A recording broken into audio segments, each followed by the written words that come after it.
Focus வந்து நீங்க என்ன டெடிகேட் பண்றீங்களோ அத வந்து கரெக்ட்டா ஆக்ஷன் சொன்னதும் ஆரம்பிக்கணும். அதான் என் கிளாஸ் இருக்க வேண்டாம். நான் சொல்றது அவர் என்ன நினைச்சு வந்தாரு, என்ன தெரிஞ்சது, அவர் என்ன ஏன் ஓகே நான் சொன்னேன்.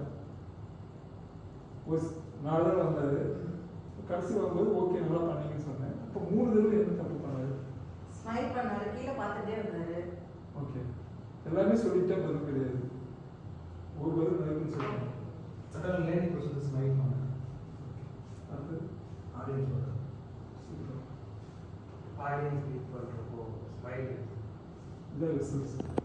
கடைசியாக வந்துருக்கீங்கல்ல, அதுதான் பண்ணணும். ஃபஸ்ட்டு வந்து எப்படி நீங்கள் காட்டுவாங்க, ஃபஸ்ட்டு எப்படி வந்து வரல சார், ஃபஸ்ட்டு அப்படி வரல.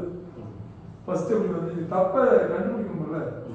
எப்படி ஒரு மேடைக்கு நீங்கள் போகும்போது சிரிச்ச முகத்தோடையும் ஆடியன்ஸ் பார்க்கணும், விளையாட்டாது. அப்போ தான் நீங்கள் தப்பே இருந்தால் கூட, தப்பாக பேசினா கூட அவன் என்ன பண்ணுவான், அவன் எனக்கு கனெக்ட் ஆகாதுன்னு. நீங்கள் சீரியஸாக அப்படின்னா அது தேவைப்படாது. மேலே பேச்சு ரெடி, ஆக்சிடென்ட் டயலாக்.